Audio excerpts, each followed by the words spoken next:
Bom dia, boa tarde, boa noite. Vamos iniciar a aula de número 23 de Ciência do Solo, do curso Técnico em Agropecuário Subsequente do Instituto Federal de Brasília, Campus Planaltina. Nessa aula de número 23 é a continuação dos estudos minerais secundários. Vamos finalizar os estudos minerais secundários e finalizar o estudo da mineralogia da fração argila, estudando as argilas não silicatadas, que são os óxidos e hidróxidos de ferro e alumínio, né?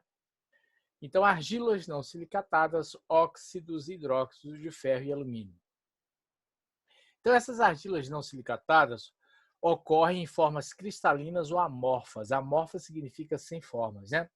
São exemplos de argilas não silicatadas os óxidos e hidróxidos de ferro e alumínio, né? As formas cristalinas são representadas principalmente pela hematita, goethita e gipsita. Hematita Fe2O3, goethita FeOOH, gipsita AlOH3.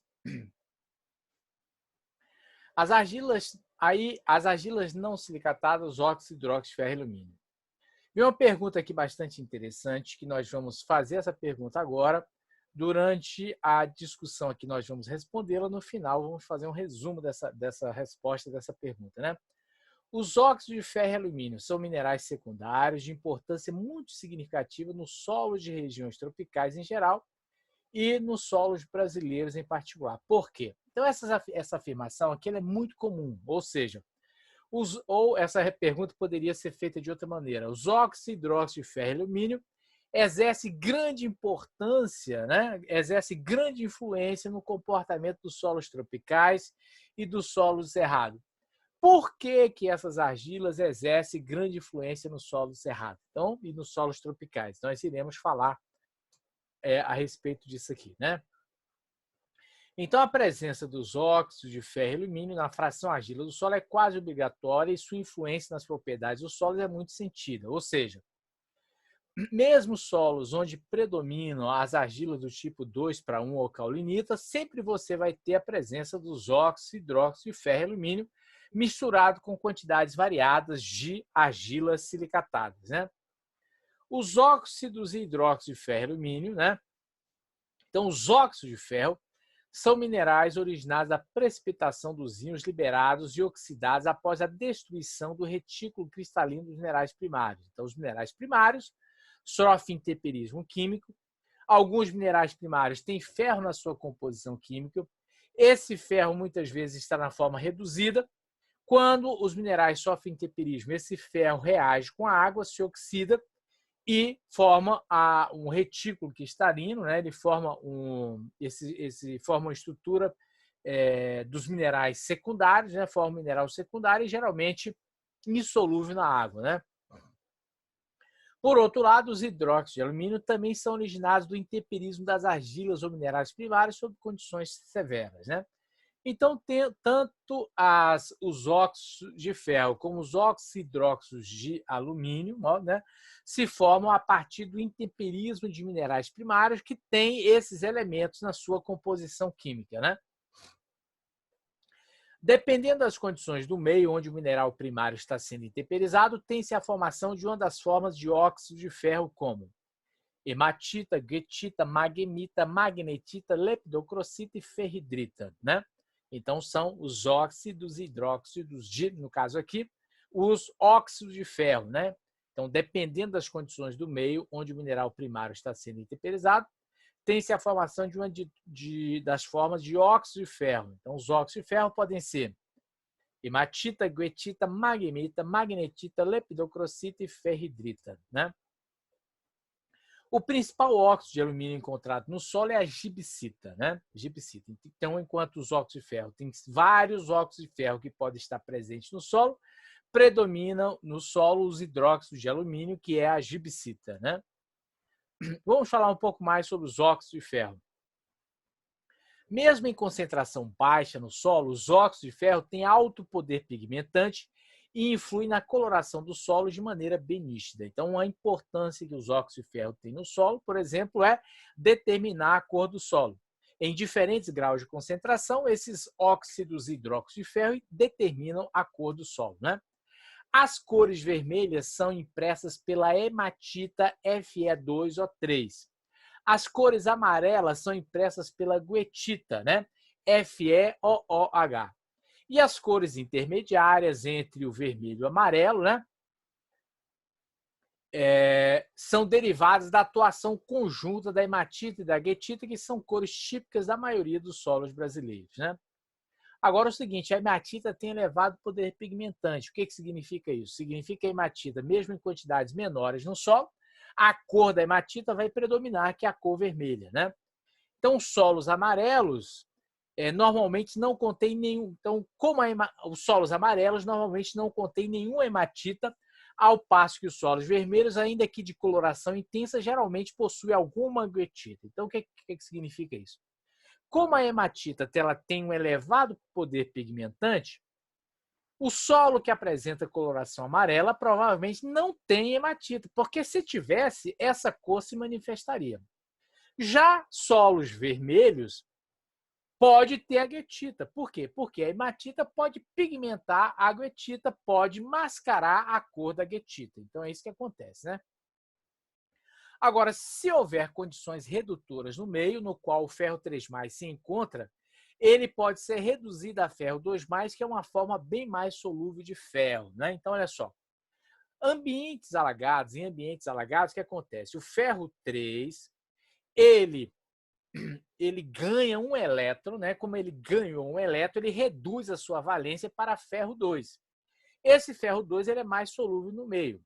Então, nessas condições, a estrutura da hematita ela é destruída. Então, aquela coloração vermelha ela deixa de existir e muitas vezes vai manifestar as cores de outras argilas, como, por exemplo, a caulinita, né? Então, olha só. Solos que têm grande quantidade de ferro 2+, serão solos de coloração cinzenta. Onde é que acontece isso? Solos alagados, né? A guetita representa as cores amarelas, é o ferro 3+. E quando essa guetita, né, ela perde o OH-, ela vai dar o Fe2O3, que é a hematita que ocorre em ambientes bastante oxidados, né, bastante oxidados. Como é o solo em ambientes alagados? Ambientes alagados é um ambiente de várzea, né? Ambientes encharcados, ambientes de vereda. O que acontece nesses ambientes? Nesses ambientes, a camada superficial do solo apresenta uma coloração escura. Aquela coloração escura é devido ao acúmulo de matéria orgânica, né? Então, a matéria orgânica se acumula naqueles ambientes. Por quê? Geralmente são ambientes alagados, ambientes onde anaeróbicos, sem a presença de água, a decomposição da matéria orgânica é lenta, aquela matéria orgânica se acumula naquele ambiente. Então, a camada superficial é uma coloração escura. Por outro lado, as camadas mais profundas elas são esbranquiçadas ou acinzentadas. Por que isso acontece? Justamente porque o ferro 3 se transforma em ferro 2, a hematita ela é destruída, a guetita ela é destruída e vai manifestar principalmente as cores da caulinita, né? E às vezes da gibsita. Essas cores mais esbranquiçadas misturadas com as cores pretas da matéria orgânica vai dar uma coloração acinzentada. À medida que você aprofunda no perfil desses solos, nós vamos ter uma coloração esbranquiçada, né? Uma coloração esbranquiçada. Tá? Justamente porque houve a destruição da hematita e da guetita, e aí outras argilas vão manifestar suas colorações, principalmente hematita e gibsita, né? Então, repetindo o que eu acabei de falar, o alagamento, por exemplo, é a condição mais comum de redução do solo, causando a destruição da hematita ou guetita, retirando com isso as colorações amareladas, avermelhadas, alaranjadas, típica desses óxidos, né? Então, os solos de locais alagados ficarão com colorações esbranquiçadas ou acinzentadas, dependendo do tipo de argila silicatada ou do teor de matéria orgânica presente naquele solo, né? Agora, outro aspecto que as argilas não silicatadas, óxido, hidróxido de ferro e alumínio podem influenciar no solo é a estrutura do solo, né? Então, a estrutura, nós já falamos, o que é a estrutura? As partículas de areia e silt de argila se juntam, formando pequenos torrões chamados agregados. Falamos em um determinado momento que os organismos vivos têm um papel muito importante na formação desses agregados, né? Vimos que as argilas silicatadas do tipo 2/1 formam agregados grandes, colunares ou prismáticos, né? Já as argilas, os óxidos e hidróxido de ferro e alumínio, formam estruturas granulares, né? Formam estruturas granulares. Quando o solo é rico em matéria orgânica, pode formar estruturas em blocos angulares ou subangulares, mas normalmente nós vamos ter um perfil de solo com a estrutura granular, né? Esses agregados, eles se assemelham a grãos de areia. A diferença desses agregados para os grãos de areia, né? A diferença desses agregados da estrutura granular para os grãos de areia, porque os grãos de areia eles são sólidos, né? Os solos ricos em óxido, hidróxido de ferro e alumínio são solos ricos em agregados do tipo granular. Esses agregados do tipo granular, eles têm o tamanho de grãos de areia, né? Eles têm o tamanho dos grãos de areia, mas, no entanto, ele apresenta no seu interior uma microporosidade, né? Por outro lado, esses solos apresentam uma grande macroporosidade. Então, essa grande macroporosidade faz com que os solos ricos em óxido, hidróxido de ferro e alumínio eles sejam bastante porosos, né? São solos bastante porosos. E retém mais água do que os solos arenosos, porque ele vai ter uma microporosidade também nesses solos, né? Então, aqui qual é a pergunta? Qual a influência dos óxidos, hidróxido de ferro e alumínio na formação da estrutura? Então, os óxidos, hidróxido de ferro e alumínio tendem a formar solos com estrutura granular, né? Com isso, nós vamos ter solos mais porosos, né? Nós teremos solos mais porosos. Essa estrutura granular vai conferir ao solo uma grande capacidade de infiltração da água, então esses solos vão ser solos porosos, grande capacidade de infiltração de água. Por outro lado, serão solos bastante lixiviados também, né? Solos muito susceptíveis à lixiviação. Então, aqui, a presença desses agregados do tipo granular, né? Então, aqui, mostrando a presença desses agregados do tipo granular. E essa estrutura granular se forma muitas vezes devido às características morfológicas dessas argilas. Essas argilas, muitas vezes, elas são amorfas, elas não têm um formato definido. Por isso, o agregado estável que ele forma é um agregado muito pequeno, agregado do tipo granular, né? Aí, mostrando isso aí. Então, os óxidos de ferro influenciam a estrutura dos solos, ajudando na formação de agregados pequenos, extremamente estáveis, como na estrutura latossólica, típica dos latossolos brasileiros, né? Então, a estrutura latossólica é aquela na qual as partículas de argila, normalmente caulinita e óxidos de ferro e alumínio, se reúnem para formar agregados que, por sua estabilidade, se comportam como se fossem partículas de areia, né? Esse tipo de agregação gera uma massa de material muito friável que se esboroa muito facilmente e que recebe a denominação comum de pó de café. Então, é uma característica que essas argilas vão influenciar no solo, imprimir no solo, né? Então, esses solos ricos, o que acontece com esses solos ricos em óxido de ferro? Então, quando seco, esse solo ele esboroa com muita facilidade, então ele é friável. Quando úmido, esse solo é pouco plástico, pouco pegajoso.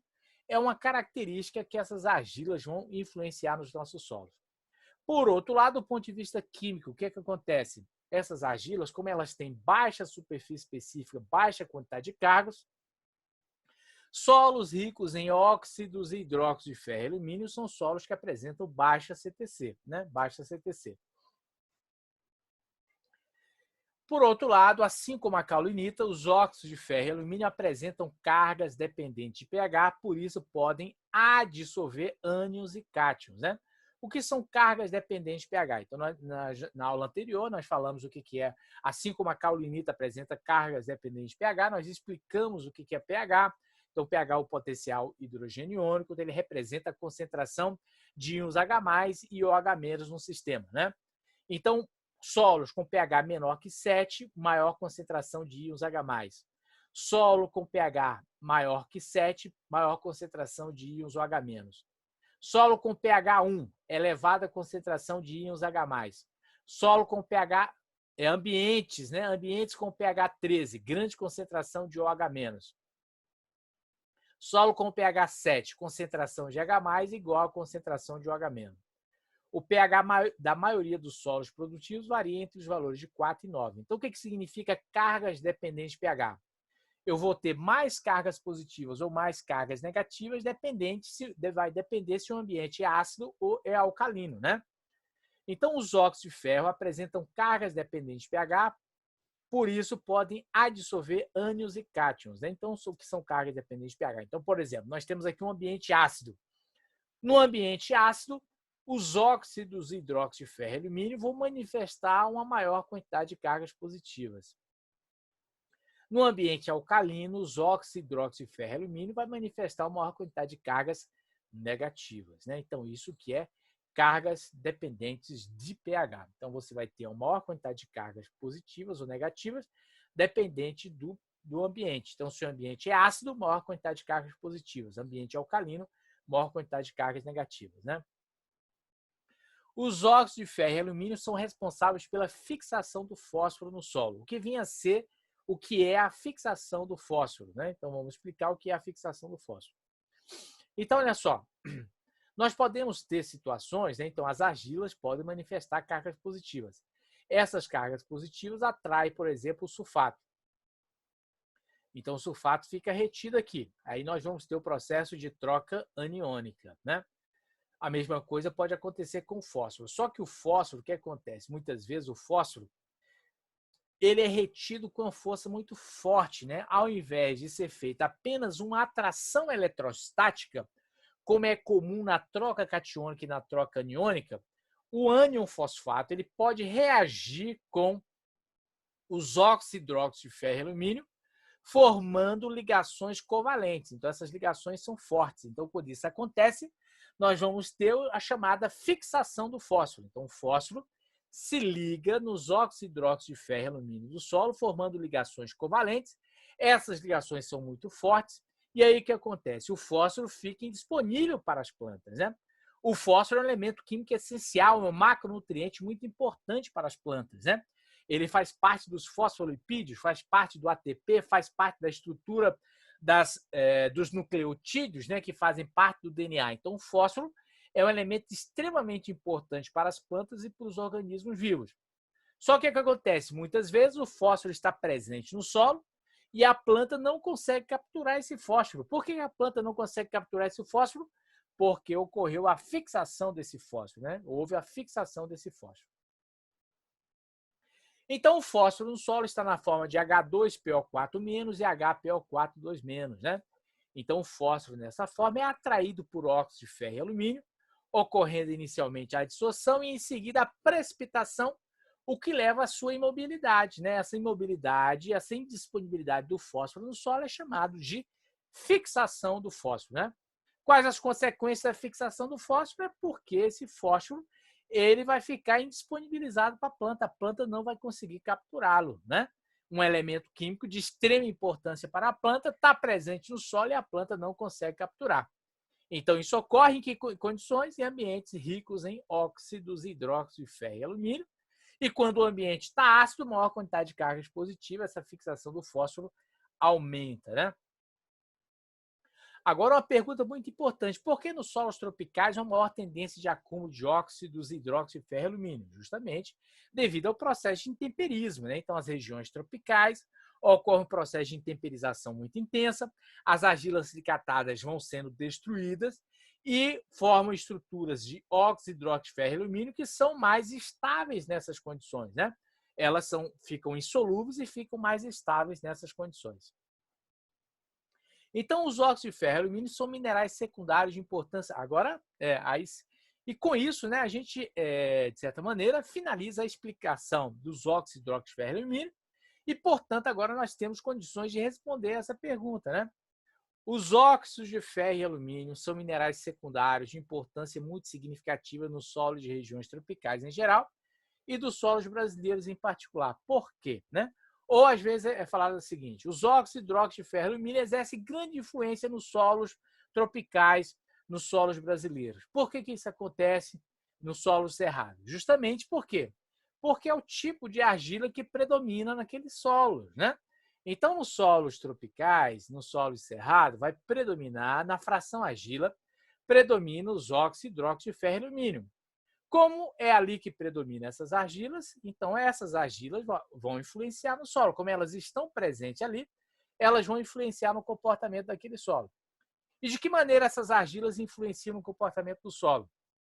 Então, elas vão influenciar no comportamento químico, no comportamento físico, como nós já abordamos anteriormente. De que maneira? Então, essas argilas, os óxidos, hidróxido de ferro e alumínio, predominam no solo cerrado. Esses óxidos, hidróxido de ferro e alumínio têm baixa CTC. Portanto, solos do cerrado, solos tropicais, os solos brasileiros apresentam baixa CTC. Por quê? Porque o tipo de argila presente naquele solo são os óxidos de ferro e alumínio, e esses óxidos e hidróxido de ferro e alumínio apresentam baixa CTC. Tá certo? Como é que a gente pode aumentar a CTC desse solo? Para aumentar a CTC desse solo, a única forma de aumentar a CTC de um solo é por meio, a CTC do solo vem da argila e da matéria orgânica. Como não é possível você colocar argila no solo, então, mas é possível colocar matéria orgânica. Então, ao fazer uma adubação orgânica, essa matéria orgânica vai se decompor, vai se transformar em humus, aumentando a sua superfície específica, aumentando a quantidade de cargas do solo, né? Outra maneira dessa adubação pode ser feita por meio de restos de folhas colocados no solo, pode ser feita a chamada adubação verde, né? Então, aí está uma máquina fazendo adubação verde, né? Então, aí outra maneira de você incorporar no solo, utilizar o solo mais adequadamente por meio de rotação de culturas, consociação de culturas, né? Esses óxidos, hidróxido de ferro e alumínio, nós vimos que eles apresentam cargas dependentes de pH. Então, como é que os óxidos, hidróxido de ferro e alumínio influenciam o comportamento do solo? Então, essas argilas presentes no solo faz com que esses solos tenham uma grande quantidade de cargas dependentes de pH. O ambiente é ácido, e quando isso acontece, o que é que nós vamos ter? A fixação do fósforo. Portanto, em solos cerrados, solos tropicais, nós temos uma grande quantidade de fósforo fixado devido a esse tipo de argila. Então, a influência que essas argilas exercem no solo é por proporcionar maior fixação desse fósforo. Esse fósforo presente no solo, ele vai ficar indisponibilizado para as plantas, né? Então, isso é um grande problema, uma grande situação. E aí o que acontece nos solos brasileiros? Como é que se faz, então, para você disponibilizar o fósforo para a planta? Então, você disponibiliza o fósforo para as plantas por meio de adubação, né? E às vezes é adubação química, né? É por meio de adubação química. Só que aí nós temos um problema, uma limitação, né, para a sustentabilidade da agricultura brasileira. Qual é essa limitação? É que o fósforo, né, as jazidas de minerais fosfatados no mundo estão diminuindo, né? E com isso vai ser um insumo cada vez mais caro para a agricultura, né? Vai ser um insumo cada vez mais caro para a agricultura. Qual outra influência das argilas não silicatadas para o comportamento do solo? Então, as argilas não silicatadas influenciam o comportamento físico do solo. Então, as argilas não silicatadas, óxido, hidróxido, ferro e alumínio, se juntam às partículas de areia, às partículas de silt, ocorrendo a ação dos organismos vivos, e aí consegue formar agregados do tipo granular. Então, nós temos uma estrutura granular nos solos tropicais, no solo cerrado. Essa estrutura granular confere ao solo uma grande macroporosidade.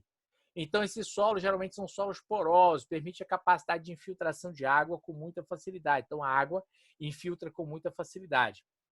Por isso que os solos cerrados, né, são chamados, né, a região do Planalto é chamada caixa d'água do Brasil. Então, o Planalto brasileiro é a região mais alta do Brasil, formado de solos muito profundos, solos muito intemperizados, de estrutura granular. Então, essa estrutura granular permite que a água infiltre no solo e fique ali armazenado. Essa água vai se infiltrando lentamente e vai proporcionando o aumento de volume de água nos córregos, nos rios, né? Então, por isso ocorre devido à estrutura do solo, a estrutura granular nesses solos, né? E aí, esses solos apresentam grande capacidade de infiltração de água, né? E é uma característica desses solos nossos, né? Característica desses solos. Então, são solos bastante profundos, solos bastante intemperizados, solos bastante porosos, que permite que a água fique ali e filtre com muita facilidade, alimentando os mananciais, né? O fósforo que é fixado, né? Nós vimos, quando nós falamos de microbiologia do solo, vimos que aquele fósforo que fica fixado, ele pode ser resgatado pelos micro-organismos do solo, tanto por bactérias solubilizadoras de fosfato, como, por exemplo, por meio dos fungos micorrízicos, né? Outra característica importante que esses solos conferem, outra característica que os óxidos e hidróxidos de ferro e alumínio conferem ao solo são as cores do solo. Então, as cores vermelhas são impressas pela hematita, as cores amarelas são impressas pela gretita e as cores intermediárias por quantidades variadas desses minerais, né? Então, com isso, nós terminamos essa explicação aí dos minerais não silicatados. Vimos a importância desses minerais não silicatados, óxido, hidróxido de ferro e alumínio, no comportamento do solo, né? E explicamos por que esses minerais exercem grande influência no comportamento do solo cerrado, né? Acabamos de explicar isso aí. Então, muito obrigado pela presença de vocês. Bom dia, boa tarde, boa noite.